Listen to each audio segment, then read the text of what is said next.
ನಮಸ್ತೆ ಮಿತ್ರರೇ. ಪಪ್ಪಾಯಿ ಎಂಬುದು ಒಂದು ಅದ್ಭುತವಾದ ಹಣ್ಣು ಅಂತ ಹೇಳ್ಬೋದು. ಅದರ ಔಷಧೀಯ ಗುಣಗಳು ಕಾಯಿಯಲ್ಲಿ ಬೇರೆ ರೀತಿಯಲ್ಲಿ ಇರ್ತದೆ, ಹಣ್ಣಾದ ಮೇಲೆ ಇನ್ನೊಂದು ರೀತಿಯಲ್ಲಿ ಇರ್ತದೆ. ಹಾಗಿರುವಾಗ ಇವತ್ತು ನಾನು ಕರಾವಳಿ ಶೈಲಿಯ ಬಸಳೆ ಹಾಗೂ ಕಾಯಿ ಪಪ್ಪಾಯಿಯನ್ನು ಯೂಸ್ ಮಾಡಿ ಬಹಳ ರುಚಿಕರವಾದ ಒಂದು ರಸವನ್ನು ಮಾಡಿದ್ದೇನೆ.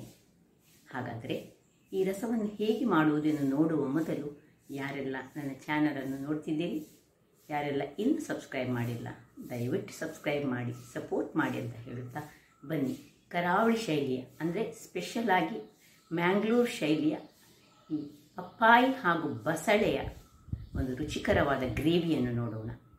ನಮಸ್ತೆ ಮಿತ್ರರೇ, ಇವತ್ತು ಮಂಗಳೂರು ಶೈಲಿಯ ಈ ಬಸಳೆ ಮತ್ತು ಪಪ್ಪಾಯಿ ಕಾಯಿ ಪಪ್ಪಾಯನ್ನು ಹಾಕಿ ಒಂದು ರುಚಿಕರವಾದ ಒಂದು ಪದಾರ್ಥ ಮಾಡುವ, ರಸ ಮಾಡುವ.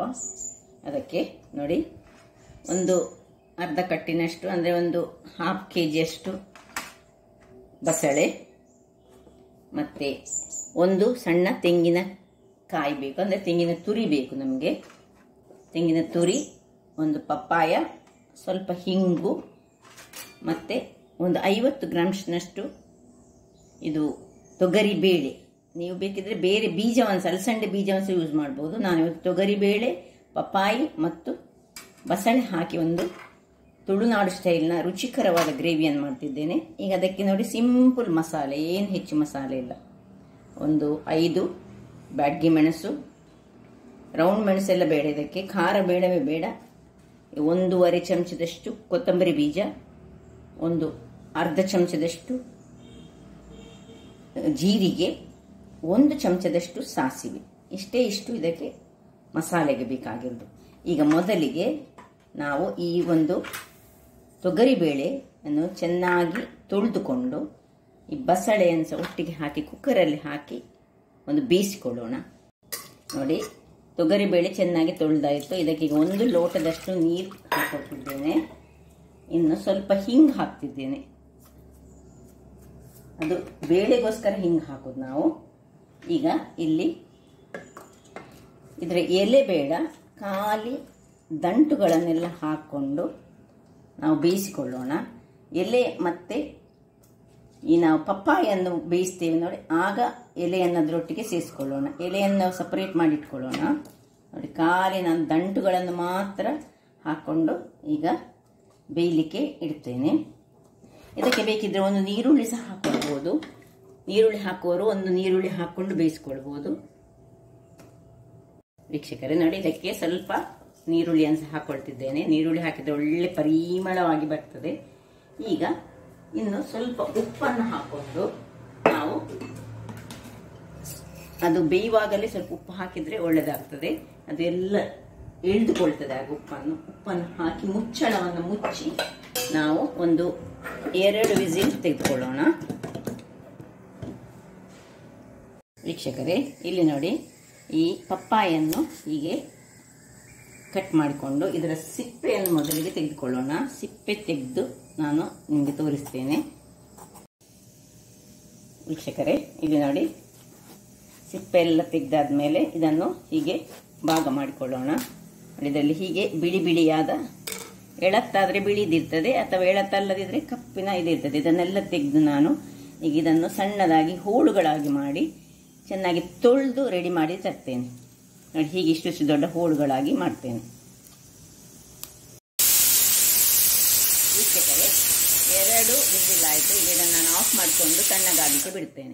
ವೀಕ್ಷಕರೇ ನೋಡಿ, ಹೀಗೆ ಇಷ್ಟಿಷ್ಟು ದೊಡ್ಡದಾಗಿ ಕತ್ತರಿಸಿಕೊಂಡಿದ್ದೇನೆ. ಇದಕ್ಕೆ ಸ್ವಲ್ಪ ನೀರನ್ನು ಹಾಕೊಳ್ಳೋಣ. ಮತ್ತೆ ಇನ್ನು ಈ ಎಲೆಗಳು ಇದನ್ನು ಸಹ ಸೇರಿಸಿಕೊಂಡು ಇದನ್ನು ಚೆನ್ನಾಗಿ ಬೇಯಿಸಿಕೊಳ್ಳೋಣ.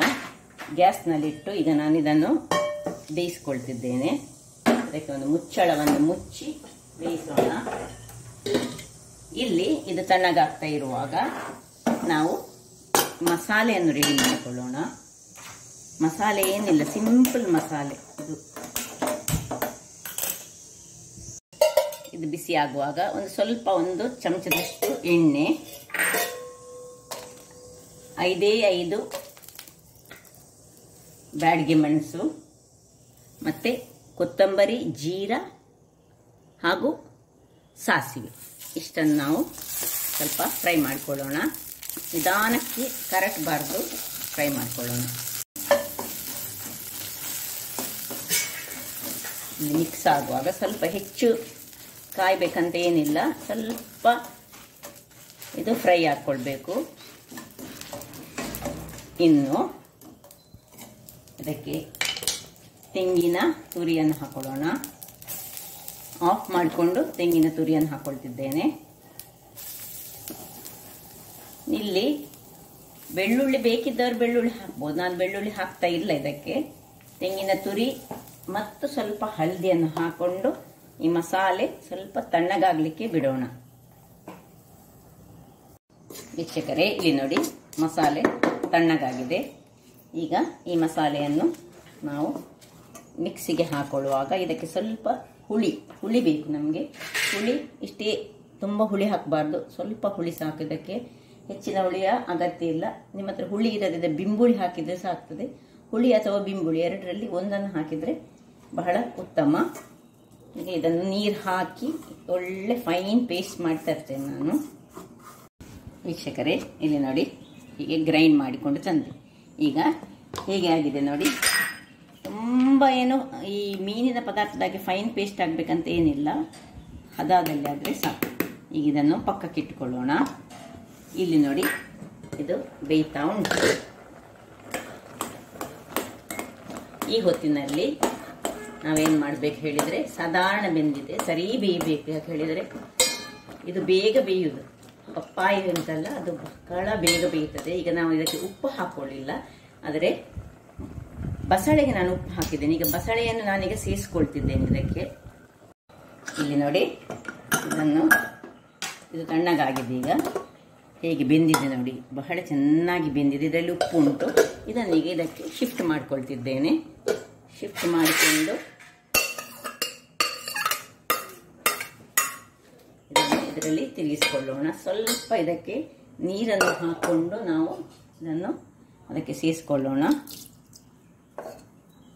ಇನ್ನು ಉಪ್ಪೊಮ್ಮೆ ಚೆಕ್ ಮಾಡಿಕೊಂಡು ಬೇಕಿದ್ರೆ ಉಪ್ಪನ್ನು ಹಾಕೊಳ್ಬಹುದು.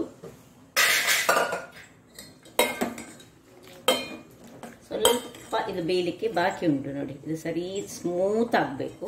ಹಾಗಾಗಿ ಒನ್ನೊಮ್ಮೆ ಮುಚ್ಚಳ ಮುಚ್ಚಿ ಒಂದು 5 ನಿಮಿಷಗಳ ಕಾಲ ಬೇಯಿಸೋಣ. ಇದು ಮಿಕ್ಸ್ ಮಾಡಿದ ಮೇಲೆ ನೋಡುವ ಉಪ್ಪು ಹೇಗೆ ಉಂಟು ನೋಡುವ. ಉಪ್ಪು ಕಡಿಮೆ ಇದ್ರೆ ಉಪ್ಪು ಹಾಕುವ. ಇನ್ನು ಉಪ್ಪು ಸ್ವಲ್ಪ ಬೇಕಾಗ್ತದೆ. ಇಷ್ಟು ದೊಡ್ಡ ತುಂಡು ಬೆಲ್ಲವನ್ನು ಸಹ ನಾನು ಇದರೊಳಗೆ ಹಾಕೊಳ್ತಿದ್ದೇನೆ. ಸ್ವಲ್ಪ ಉಪ್ಪನ್ನು ಹಾಕಿ ಇನ್ನು ಒಂದು 2 ನಿಮಿಷಗಳ ಕಾಲ ಇದರಲ್ಲೇ ಇದು ಮಿಕ್ಸ್ ಹಾಕಿ ಬಿಡೋಣ. ನಾನು ಯಾಕೆ ಕುಕ್ಕರಲ್ಲಿ ಇದನ್ನು ಬೇಯಿಸಲಿಲ್ಲ, ಕುಕ್ಕರಲ್ಲಿ ಬೇಯಿಸಿದ್ರೆ ಭಯಂಕರ ತುಂಬ ಮೆದುವಾಗಿ ಕರಡಿ ಹೋಗ್ತದೆ. ಅದಕ್ಕೋಸ್ಕರ ಕುಕ್ಕರಲ್ಲಿ ಹಾಕದೆ ಬೇರೆ ಈ ಒಂದು ಪಪಾಯನ್ನು ಬೇಯಿಸಿದ್ರೆ ನೋಡಿ, ಪಪಾಯ ತುಂಡುಗಳು ಹೋಳುಗಳು ಸಿಗ್ತದೆ. ಮತ್ತು ತನ್ನಷ್ಟಕ್ಕೆ ಅದು ಬೇಯ್ತಾ ಅದು ಅದರಲ್ಲಿ ಮಿಕ್ಸ್ ಆಗುವಾಗ ಅದರ ಗ್ರೇವಿಗೆ ಒಂದು ಬೇರೆ ಒಂದು ರುಚಿ ಬರ್ತದೆ. ಕೆಲವರು ಏನು ಮಾಡ್ತಾರೆ, ಸಾಸಿವೆಯನ್ನು ಫ್ರೈ ಮಾಡೋದಿಲ್ಲ, ಸಾಸಿವೆಯನ್ನು ಗ್ರೈಂಡ್ ಮಾಡುವಾಗ ಹಸಿಯಾಗಿ ಹಾಕೊಂಡು ಮಾಡ್ತಾರೆ. ಹಾಗೂ ಮಾಡ್ಬೋದು. ನಾವು ನನ್ನ ಮನೆಯವರನ್ನೇ ನನ್ನ ಅಜ್ಜಿ ಅಮ್ಮ ಎಲ್ಲ ಈ ರೀತಿ ಮಾಡ್ತಿದ್ದದು. ಆ ರೀತಿಯಲ್ಲಿ ನಾನು ನನ್ನ ಟ್ರೆಡಿಷನಲ್ ಶೈಲಿಯಲ್ಲಿ ಮಾಡ್ತೀನಿ. ವೀಕ್ಷಕರೇ, ಇಲ್ಲಿ ನೋಡಿ ಏನು ಚೆನ್ನಾಗಿ ಬೆಂದಿದೆ ನೋಡಿ.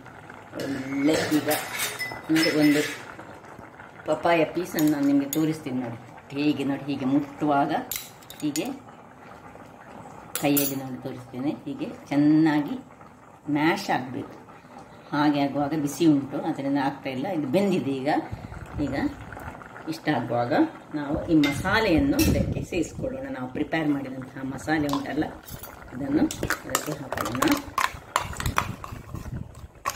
ಮತ್ತು ಸ್ವಲ್ಪ ನೋಡಿಕೊಂಡು ನೀರು, ತುಂಬ ತೆಳು ಸಹ ಆಗಬಾರ್ದು ಈ ಪದಾರ್ಥ.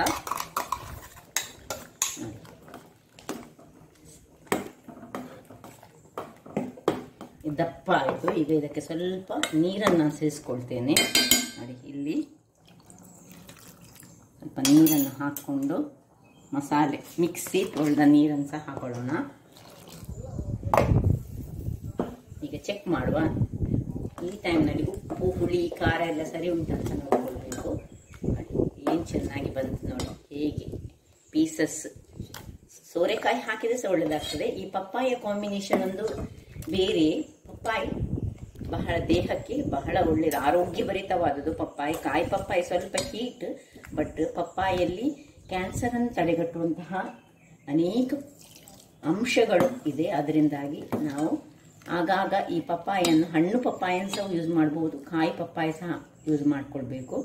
ಇದನ್ನೆಲ್ಲ ನೋಡಿ ಕುದಿಲಿಕ್ಕೆ ಬಿಡೋಣ. ಇಲ್ಲಿದು ಕುದಿತಾ ಇರುವಾಗ ನಾವಿಲ್ಲಿ ಒಗ್ಗರಣೆಗೊಂದು ರೆಡಿ ಮಾಡಿಕೊಳ್ಳೋಣ. ಒಗ್ಗರಣೆಗೆ ಏನಿಲ್ಲ, ಸಿಂಪಲ್ ಬೆಳ್ಳುಳ್ಳಿ ಮತ್ತು ಸಾಸಿವೆ ಹಾಕುವಂಥ ಒಗ್ಗರಣೆ. ಒಂದು 2 ಚಮಚದಷ್ಟು ನಾವು ತೆಂಗಿನ ಎಣ್ಣೆಯನ್ನು ತೆಗೆದುಕೊಂಡಿದ್ದೇನೆ ನಾನು. ಅದು ಬಿಸಿ ಆಗಲಿ. ಇದು ಬಿಸಿ ಆಗುವಾಗ ನೋಡಿ ಸಾಸಿವೆ, ಇದಕ್ಕೆ ಮೇನ್ ಸಾಸಿವೆ ಯಾಕೆ ಹೇಳಿದ್ರೆ ಬಸಳೆಗೆ ಹೆಚ್ಚಾಗಿ ನಾವು ಸಾಸಿವೆಯನ್ನು ಹೆಚ್ಚು ಯೂಸ್ ಮಾಡೋದು. ಸಾಸಿವೆ ಮತ್ತು 4-5 ನೋಡಿ ಇದು ಜಜ್ಜಿಟ್ಟಂತಹ ಬೆಳ್ಳುಳ್ಳಿ, ಗುದ್ದಿಟ್ಟಂತಹ ಬೆಳ್ಳುಳ್ಳಿ. ಆದರೆ ಬಸಳೆ ದೇಹಕ್ಕೆ ಒಳ್ಳೆಯದು ಹೇಳುವ ಹೌದು, ಗರ್ಭಿಣಿಯರಿಗೆಲ್ಲ. ಆದರೆ ಪಪ್ಪಾಯಿಯನ್ನು ಗರ್ಭಿಣಿ ಸ್ತ್ರೀಯರು ಹೆಚ್ಚಾಗಿ ಯೂಸ್ ಮಾಡ್ಬೋದು. ಯಾರು ಪ್ರೆಗ್ನೆಂಟ್ ವುಮೆನ್ ಕಾಯಿ ಪಪ್ಪಾಯಿಯನ್ನು ಹೆಚ್ಚಾಗಿ ತಿನ್ನಬಾರ್ದು. ಇದಕ್ಕೆ ಏನಿಲ್ಲ, ಇಷ್ಟೇ ಸಾಸಿವೆ ಪ್ಲಸ್ ಇದು ಸಣ್ಣ ಉರಿಯಲ್ಲಿಟ್ಕೊಂಡು ಈಗ ನೋಡಿ ಇಲ್ಲಿದು ಕುದಿತಾ ಬಂತು. ಸರಿಯಾಗಿ ಕುದಿಬೇಕಿದು, ಒಳ್ಳೆಯದು. ಅಲ್ಲಿ ಒಗ್ಗರಣೆ ಸಹ ಆಚೆಯಿಂದ ಬಸಳೆ ಕುದಿಯುವಾಗ ಒಗ್ಗರಣೆ ರೆಡಿ. ವೀಕ್ಷಕರೇ, ಒಗ್ಗರಣೆ ರೆಡಿ ಆಯಿತು. ಈಗ ಇದನ್ನು ತೆಗೆದು ಇದಕ್ಕೆ ನೋಡಿ ಕುದೀತಿರೋ ಇದಕ್ಕೆ ಹಾಕೊಳ್ಳೋಣ.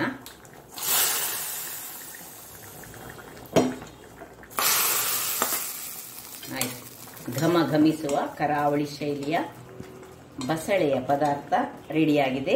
ಈಗ ಇದನ್ನು ಸರ್ವ್ ಮಾಡೋಣ. ಮೊದಲಿಗೆ ಆಫ್ ಮಾಡ್ಕೊಳ್ತೇನೆ. ನೋಡಿ ಏನು ಪರಿಮಳ ಬರ್ತದೆ ಹೇಳಿದರೆ, ಆ ಬಸಳೆಯೊಟ್ಟಿಗೆ ಈ ಪಪ್ಪಾಯಿ ಸೇರಿದರೆ ಅದರದ್ದು ರುಚಿಯೇ ಒಂದು ಬೇರೆ, ವಿಭಿನ್ನ ರೀತಿಯಾದಂತ ಹೇಳ್ಬೋದು. ನೋಡಿ ಹೀಗೆ ಬಂದಿದೆ ನೋಡಿ. ಅದರೊಟ್ಟಿಗೆ ಸ್ವಲ್ಪ ನಾನು ತೊಗರಿ ಬೇಳೆಯನ್ನು ಸಹ ಸೇರಿಸಿದ್ದೇನೆ, ಅದು ದಪ್ಪವನ್ನು ಕೊಡ್ತದೆ. ಅದರೊಟ್ಟಿಗೆ ಈ ಒಂದು ಪಪ್ಪಾಯಿ ಬೆಂದ ಮೇಲೆ ಬಹಳ ಟೇಸ್ಟ್ ಆಗಿ ಬರ್ತದೆ. ಅದಕ್ಕೆ ಬೆಲ್ಲ ಉಪ್ಪು ಸೇರಿದರೆ ಸಾಕು. ಬೆಲ್ಲ ಉಪ್ಪು ಹುಳಿ 3 ಸೇರಿದಾಗ ಆ ಪಪ್ಪಾಯಿಯ ರುಚಿಯೇ ಒಂದು ಅದ್ಭುತ ಅಂತ ಹೇಳ್ಬೋದು. ಹಾಗಾದರೆ ನೋಡಿದ್ರಲ್ಲ ವೀಕ್ಷಕರೇ, ಮಂಗಳೂರು ಶೈಲಿಯ ಅಂದರೆ ತುಳುನಾಡಿನ ಒಂದು ಸಾಂಪ್ರದಾಯಿಕವಾದ ಅಡಿಗೆ ಅಂತ ಸಹ ಹೇಳ್ಬೋದು. ರುಚಿಕರವಾದ ಬಸಳೆ ಪಪ್ಪಾಯಿಯ ರಸ ರೆಡಿಯಾಗಿದೆ. ಹಾಗಾದರೆ ನನ್ನ ಈ ಕುಕಿಂಗ್ ಚಾನಲ್ ನಿಮಗೆ ಇಷ್ಟ ಆದರೆ ಬೋಳೂರು ಸುವರ್ಣ ಚಾನಲನ್ನು ಲೈಕ್ ಮಾಡಿ, ಶೇರ್ ಮಾಡಿ ಹಾಗೂ ಸಬ್ಸ್ಕ್ರೈಬ್ ಮಾಡಿ ಹಾಗೂ ನನ್ನ ಇನ್ಸ್ಟಾಗ್ರಾಮ್ ಪೇಜನ್ನು ಫಾಲೋ ಮಾಡಿ. ಧನ್ಯವಾದಗಳು.